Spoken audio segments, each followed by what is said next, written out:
Toi, si tu écoutes maintenant, là où tu es assis, là, tu es guéri par la parole seulement. Il a envoyé sa parole pour les guérir. Il a envoyé sa parole pour les guérir. Écoute, Matthieu 8, 17. Il cite ce passage-là de Ésaïe 53. Et qu'est-ce qu'il dit? Il dit ce que Ésaïe a dit. Ésaïe a dit quoi? Il le cite ici, 8, 17. Il dit ceci, afin que s'accomplisse ce qui avait été annoncé par Ésaïe le prophète. Il a pris nos infirmités et il s'est chargé de nos maladies. Il s'est chargé. C'est le futur, hein? Il s'est chargé, c'est le futur. Vous ne répondez pas, donc vous étiez nul en grammaire, hein? C'est quelle chose? Mais pourquoi tu te tais, ma fille?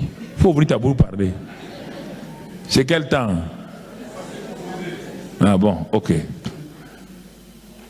On n'adhère pas, on ne croise pas les bras pour dire oui comme ça. C'est ça le problème des gens. Moi, je suis timide. La timidité est un esprit. La timidité est un esprit. Paul dit à Timothée, tu vois pourquoi tu n'avances pas? C'est à cause de l'esprit de timidité là. Timidité, ce n'est pas mon caractère. On dit un esprit. Il faut ouvrir ta bouche parler. Il faut ouvrir ta bouche parler. Là où tu es là, tu peux recevoir ton cancer guéri. Tu peux écoute-moi, la parole de Dieu. Ah Seigneur, donne-leur de comprendre ça. Okay, continuons. 1 Pierre 2, 24. Pierre aussi dit la même chose. Pierre dit 1 Pierre 2, 24. Qu'est-ce qu'il dit? 1 Pierre 2, 24. Après Hébreu, on a Jacques. Après Jacques, on a 1 Pierre 2, 24. Qu'est-ce qu'il est dit là-bas? Il est écrit ceci, mon frère. Lui, Jésus, qui a pris lui-même nos péchés en son corps. Il a pris tes péchés là. Tu as senti ça? Hein? Alors pourquoi tu dis qu'il t'est sauvé? Qui t'a dit ça? Le même jour où Jésus est mort, il a pris quoi? Tes péchés. Pourquoi toi tu dis aujourd'hui que toi tu vas aller au paradis? Qui t'a dit ça? C'est la parole, non? Tu as senti qu'il a pris tes péchés? Tu étais là-bas? Alors pourquoi tu crois pour les péchés que tu ne vois même pas? Et on te dit pour la maladie où tu peux voir, là tu ne crois pas. Quel est cet homme-là? Il a pris tes péchés. Là tu dis alléluia, tu vas aller au ciel. Qui t'a dit ça? C'est pas la parole là. La même parole dit regarde encore. Il a pris aussi tes. Et là tu dis ah, bon peut-être il faut faire combat là-bas. Ah, tu avais combat pour être sauvé? Tu as cru? Quand tu as cru, tu as proclamé. Quand tu as proclamé, le Saint-Esprit est rentré et il t'a donné la vie éternelle. Il t'a donné la vie éternelle. Chaque chose en son temps. La prière a son temps. La prière est importante. Toi, tu veux quoi qu'on ne prie pas? La première tour de prière francophone, c'est où? C'est en France ici? C'est chez nous au Burkina? La première tour de prière francophone, c'est en Côte d'Ivoire? C'est au Bénin? C'est au Sénégal? C'est au Caraïbes? C'est au Burkina? Va là-bas. Tu vas trouver des gens en train de prier 24 sur 24. Va les voir. Ils sont en train de prier. Je ne néglige pas la prière. La prière a joué un très grand rôle et joue un grand rôle dans notre vie. Mais il faut mettre les choses. On ne met pas le wagon avant la locomotive. Parce que tu es choqué. On dirait que le pasteur Karami n'aime pas la prière. Mais moi, je n'aime pas ta prière là. Ce que tu fais là, je n'aime pas ça. Tu peux pas prier, tu ne gagnes rien là-dedans. Tu as des maux de tête. Tu viens des migraines. Quelqu'un va prier pour avoir la guérison, il ajoute migraine à sa maladie. Et vous voulez que je vous encourage dans ça? Tu es parti pour prier quoi? Seigneur, tu vois? Hein? Un jour, ma femme est partie à notre tour de prière, il y a longtemps. Elle est partie pour faire 3 jours de jeûne et prière dans notre tour de prière. Elle est rentrée pour prier là-bas. Il y a une autre femme qui est venue, c'est pas tout, puisqu'on ouvre ça à tout le monde. Une autre femme qui est venue, de l'autre côté, dans l'autre chambre. Parce qu'il y a des petites salles, comme il y a des grandes salles, elle est venue dans l'autre salle. Pendant 2 heures, elle a parlé à Dieu. Elle a dit à Dieu, elle a parlé, tu as entendu ça, tu as fait ça, ça, il faut faire comme ça. Quand il a fini, Elle est sortie. Elle a dit, ah, maintenant, le quoi est dans ton camp. Dans ton camp. Voilà, et puis elle est partie. Et quand elle est sortie, elle chante maintenant en partant. Elle s'est exaucée. Elle a passé le temps à mater Dieu. Tu as dit comme ça, pourquoi j'ai tel problème? Ma famille est comme ça, mon mari est comme ça, mes enfants sont comme ça. Elle a parlé, 2 heures, et puis elle ne s'arrête pas. Hein. Dieu ne peut pas placer un mot. Quand elle a fini, tu as entendu, hein? Et puis elle dit maintenant, et puis elle dit ça, la balle est dans ton camp. Et puis elle est partie. Ça c'est la prière. C'est la prière. On dit qu'on n'aime pas la prière. Ça c'est une prière. Elle a perdu son temps. Elle a perdu son temps. La Bible dit que quand vous priez, Dieu vous donne et vous avez la joie parfaite. Jean 16, 23, 24. La prière a un résultat qui donne la joie parfaite. Toi tu pries, tu as des maux de tête, tu as des larmes. Ça c'est pas la prière, ça c'est gémissement.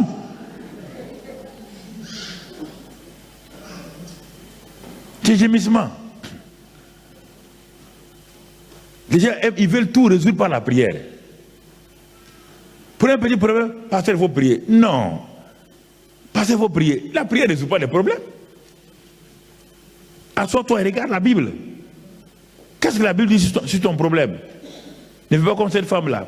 Elle était découragée, elle avait trop de problèmes. Elle vient, elle dit, pasteur, il faut prier. J'ai trop de problèmes, j'ai trop de soucis, j'ai trop de ceci, j'ai trop de ceci. Ma fille, agenouille-toi.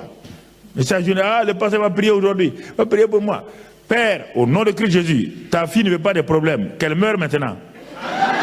Elle dit, ah, pasteur, je peux dire mourir. Ah. Ce sont les morts qui n'ont pas de problème. Tu n'as pas de problème. Tu meurs.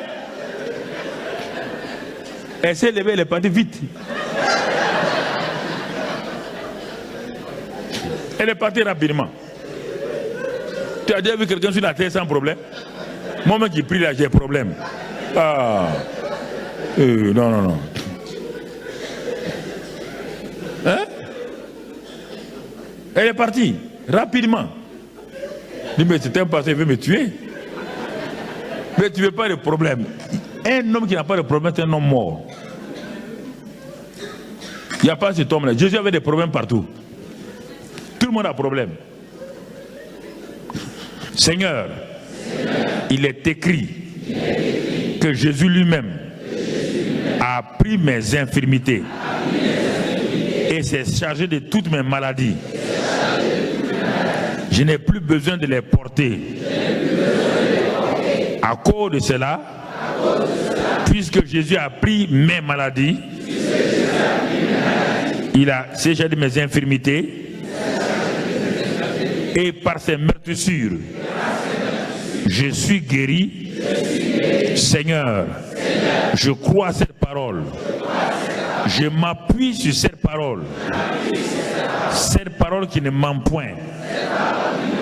Je ne m'appuie pas sur mes symptômes, ni sur mes douleurs, qui sont réelles, mais pas vraies.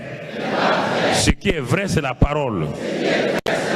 Je m'appuie sur la parole, qui ne change pas. Par tes meurtrissures, je suis guéri. Et Seigneur, tu produis en moi le vouloir et le faire, selon ton bon plaisir. Ton bon plaisir, c'est ma guérison et ma bonne santé. Seigneur, tu es à l'œuvre dans ma vie. Tu es à l'œuvre dans mon corps. Maintenant même, tu es à l'œuvre dans mon organe qui est malade. Tu es à l'œuvre dans mes membres qui est malade. Le Saint-Esprit maintenant, qui est l'esprit de vie, il est en moi. Il restaure chaque organe de mon corps, chaque membre malade. Il est l'esprit de vie. Il a ressuscité Jésus de la mort. Il est en moi. C'est pourquoi tout organe malade, tout membre malade, Jésus t'a guéri il y a 2000 ans à la croix du calvaire. Je confesse cela. Je crois cela. Je célèbre le Seigneur avec ces paroles-là. Je ne marche pas par mes sens. Je marche par la foi. Merci Seigneur. Je n'ai pas besoin de sentir ma guérison. Je m'appuie sur la parole. Je crois la parole. Je me nourris de la parole. J'avale la parole comme mon médicament. Et j'ai reçu ma guérison. J'ai reçu ma délivrance. Satan n'a aucun pouvoir sur moi. Car je m'appuie sur la parole. Merci Seigneur. Sois béni et sois loué pour ta grâce. Au nom de Christ Jésus. Amen. Acclame le Seigneur.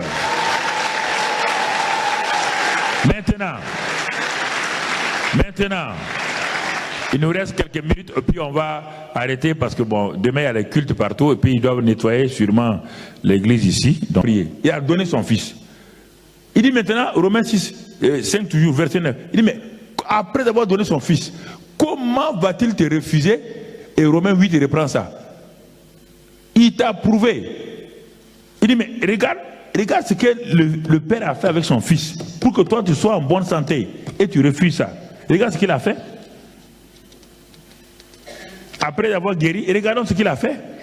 Dieu dit que je veux que tu sois prospère, que tu sois en bonne santé. Parce que la maladie vient de Satan. La maladie, le péché, la malédiction viennent de Satan. Dieu te révèle sa volonté. Avant de continuer, mets ta main sur ton cœur. Que chacun mette sa main sur son cœur. Dis avec moi. Dieu me veut en bonne santé. C'est sa volonté. Que je sois en bonne santé. Que je vive tous les jours de ma vie qui me sont accordés sur la terre. Je ne mourrai pas d'une mort prématurée. J'accepte la volonté de Dieu pour moi maintenant. Alors si tu crois ça, écoute-moi. Dieu n'a jamais créé quelqu'un pour qu'il meure prématurément. La Bible dit que la mort des jeunes, c'est une malédiction. Chaque fois qu'un jeune meurt, c'est une malédiction. Un Dieu si intelligent, si bon, va créer un jeune homme, il va mourir à 15 ans, 25 ans. Quel intérêt Dieu a dans ça? Réfléchissez. Réfléchissez. Pourquoi vous